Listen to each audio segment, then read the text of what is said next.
Hello, it's Ricardo and welcome back to Elite Dangerous.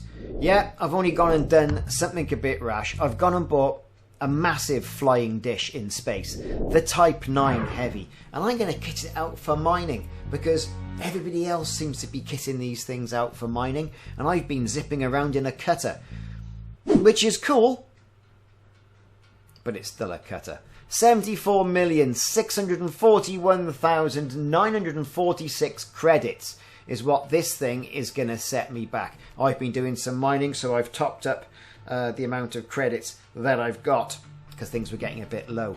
I'm at the Den, that lovely hollowed out asteroid base. So yes, folks, what am I going to do with this? How am I going to fit this out? Well, I'm going to need a Type 7 limpet collector. I'm going to need, a decent refinery. And prospectors, and I'm going to need a shed load, and I mean a shed load of mining lasers. The shield generator, you know what, I'm probably going to take that out, fly without shields, or put a smaller shield in there. In the 3 slot here, I'm going to have a look in the shop. What am I going to buy? I think I'm going to go for a surface scanner and a refinery. These have got to be added in at the lower slots. I'm going to go for the 3D refinery. No point going for anything too swish. Lower power, lighter. Still got a 4 bin count. But when you consider I'm going to be going around mining low temperature diamonds, I've got a load of cargo space. I'm probably not going to use the other bins. Temperature diamonds, bit of tritium, void opals, if they're knocking about. Everything else I tend to have cancelled out because I don't find it that lucrative. And I know people go mining panite and that sort of thing, but that's where I'm at. Let's get a surface scanner in there. In that lovely surface scanner slot I got there. It's a 2 slot. I am losing one, but what you going to do?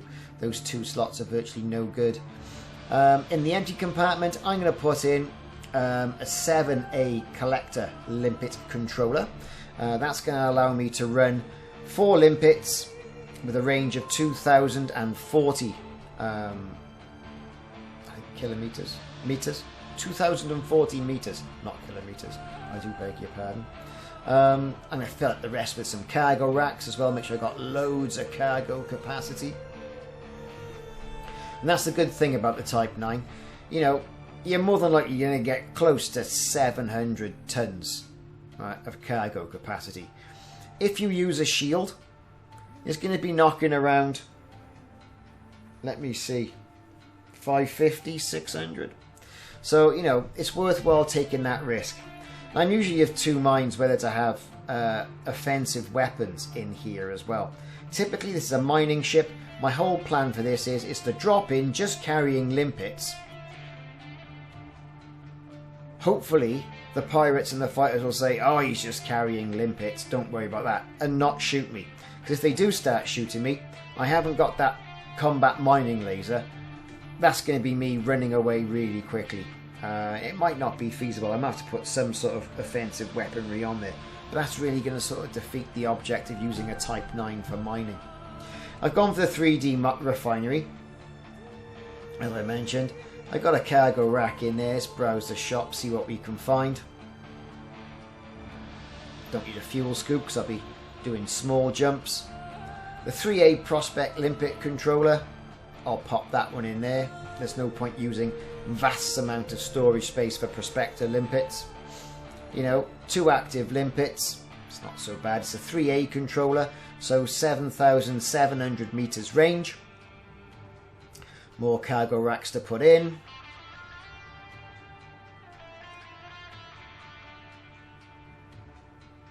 And really, I could put a shield generator in there, but I'm going to go for some cargo racks. There you go.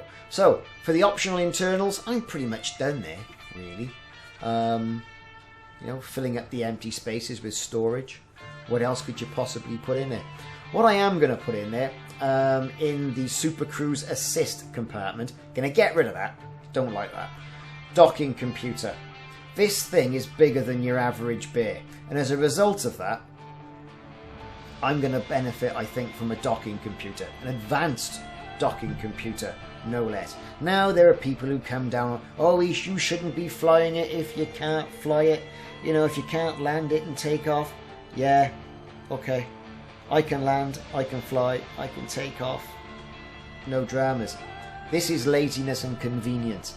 And the thing is massive, right? It'll launch for you and it'll dock for you. It'll even launch and dock for you on a fleet carrier. Okay, launching on a fleet carrier isn't going to be that fantastic, but docking is certainly going to save a little bit of your humility. Okay, moving into core internals now.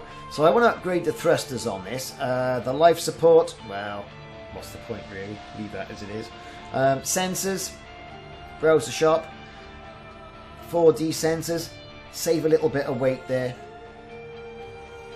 My main concern is around power distribution and the power core. I mean, the power cores they got here are not very good. I'm going to go for the power distributor, the 6A, just because I can. There'll be those saying, what are you doing? But why not? Let's go for the 6A. Knocking on the door now for the frame shift drive. I've got to jump as far as I possibly can. Right? So that means putting in, you know, well, they're selling you it's a 6B. So if I go for a 6B frame shift drive, I am going to get a bit more distance. Plus I can engineer it as well. I've got some engineering materials. Okay, thrusters. Like I said, I only need a swanky set of thrusters on this. Going to go for 7A. It's going to cost me 50 million. But hey, we're mining low temperature diamonds. That is but 50 diamonds. Or about 35, depending where you sell them. So I'm going to have myself some of those. Nice thrusters. Right, and here we got the power plant. So it's a 6E at the moment. And the maximum they got is a 6B. I'm not at a station that sells any Guardian enhanced power plants, unfortunately. So what I'm going to do is I'm going to rip that out. I'm going to ship one in from somewhere else. And what I'm going to do is I'll put a 5A in. That's going to give me about 23 kilowatts. And that's going to be more than what I want. As for the, you know, the hull and the bulkheads, I'm going to stay with the lightweight. I'm not going to bother compromising anything else by putting anything funky in there. So I've got a 6B power plant in there. I'm going to change it to a 5A, save a little bit of weight, and it's going to give me more power as well. Now with the sensors, do I go for the sensors? Why not? Why not? Scan those asteroids and threats from afar. And that's pretty much it on the core internals. Now on to the fun things, really. Got to start thinking about what sort of mining material I'm going to put in here. Is it going to be mining lasers? Is it going to be mining lasers, an abrasion blaster, and a subsurface displacement missile? And we know how lucrative they are at the moment. So, it'll be time to move on to that. Into utility mounts though. I haven't got an awful lot of power to play with really, so I'm going to need a pulse wave analyzer. You kind of got to have one of those. And I'm going to go for a chaff launcher. Now I'm going for an A there, but that's really powerful. Might not be the best thing to go for, if you know what I mean. I say I put a chaff launcher in there as well, so I used to get a little bit of protection from being shot at by gimbaled lasers or gimbaled multi-cannons or anything gimbaled. Might just throw them off a little bit while I'm running away. No point putting anything else in there. I'm going to be way overpower. Things like kill warrant scanners, they're going to post me right the way up to where my power levels are going to be. So it'll be time to get out of that and then move on.